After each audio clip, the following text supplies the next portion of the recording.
అల్లు అర్జున్ సినిమాలోనే కాదు బిజినెస్లో కూడా తగ్గేదేలే అంటున్నాడు. పుష్పరాజ్ అల్లు అర్జున్ గారి ఆస్తులు నెట్వర్త్ ఒకసారి మనం క్యాలిక్యులేషన్ చేస్తే తన సినిమాలో వచ్చిన దగ్గర నుంచి ఇప్పటి వరకు తన నెట్వర్త్ ఎంతో తెలుసా? దాదాపు 1000 కోట్లు పైగానే. ఎలా సంపాదించాడు 1000 కోట్లు పైగానే? ఒకసారి ఈ వీడియోలో చూద్దాం. దాదాపు సినిమాల నుంచి 100 నుంచి 200 కోట్ల వరకు తన రెమ్యునరేషన్ ద్వారా సంపాదించాడు. అది ఎలా అంటే గంగోత్రి సినిమా దగ్గర నుంచి పుష్ప సినిమా దాకా. బేసిక్గా చిన్న హీరోలప్పుడు రెమ్యునరేషన్ ఇస్తారు, కానీ కొంచెం కొంచెం పెద్ద అయిన తర్వాత స్టార్ హీరోస్ అయిన తర్వాత వాళ్ళు షేర్స్ తీసుకుంటారు. అంతేకాదు అల్లు అర్జున్ గారికి కార్లు అన్న బైక్స్ అన్న చాలా ఇష్టం. తన దగ్గర ఉన్న వెహికల్స్ కాస్ట్ ఎంతో తెలుసా? మొత్తం కలిపి 100 కోట్ల పైగా విలువైన వెహికల్స్ ఉన్నాయి తన దగ్గర. బైక్స్ వచ్చేసి హార్లీ డేవిడ్సన్ ఫ్యాట్ బాయ్ ఉంది, తర్వాత car Volvo XC90 T8 excellence, తర్వాత BMW X6M, తర్వాత తనకు ప్రైవేట్ జెట్ కూడా ఉంది, తర్వాత రేంజ్ రోవర్ ఉంది. తన దగ్గర ఒక వింటేజ్ వ్యాన్ కూడా ఉంది. అది ఎందుకంటే సినిమా షూటింగ్స్కి వెళ్ళినప్పుడు తను డ్రెస్ తీసుకోవడానికి, లేకపోతే దాన్ని డ్రెస్సింగ్ చేసుకోవడానికి, మేకప్ చేసుకోవడానికి తన దగ్గర ఫాల్కన్ అనే ఒక వింటేజ్ వ్యాన్ కూడా ఉంది. అంతేకాదు తను ఒక మెడికల్ సంబంధించిన స్టార్టప్ కంపెనీలో కూడా ఇన్వెస్ట్ చేశారు. కాల్ హెల్త్ ప్లస్ అనే స్టార్టప్ కంపెనీలో ఇన్వెస్ట్ చేశారు. ఇది హైదరాబాద్ బేస్డ్ స్టార్టప్ కంపెనీ అనమాట.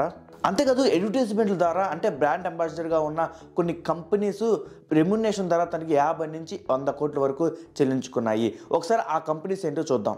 Coca Cola, Disney Plus Hotstar, KFC, Joy Alukkas, Zomato, Astral Pipes, Frooti, 7up and Red Bus. అంతేకాదు ఇప్పుడు ఈ విషయం చెప్పిన తర్వాత మీకు ఒక మైండ్ బ్లాక్ అయిపోయింది. అదేంటంటే అల్లు అర్జున్ తీసుకున్న లావిష్ బంగ్లా కాస్ట్ ఎంతో తెలుసా మీకు? దాదాపు 100 కోట్లు. One of the luxuriest bungalow in Hyderabad అనమాట.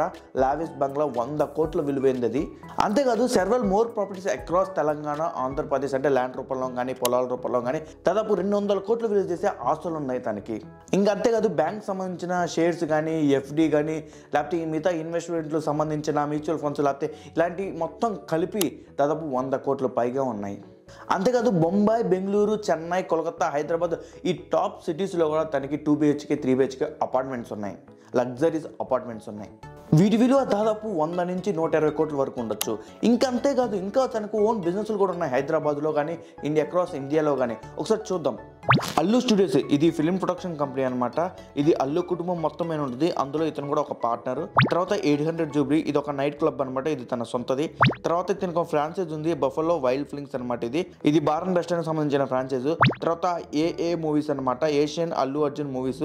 ఇది మోడల్ మల్టీప్లెక్స్ అనమాట. సో ఇది కంబైన్గా చేస్తారు తను ఒక పార్ట్నర్గా. గీత అంటే మన అందరికీ తెలుసు పాత ప్రొడక్షన్ కంపెనీ ఇది. అంతేకాదు ఇది పార్ట్నర్ ప్లస్ ఓనర్ అనమాట దీంట్లో. తర్వాత ఆహా OTT ప్లాట్ఫామ్, దీంట్లో కూడా పార్ట్నర్ ప్లస్ ఓనర్ అనమాట.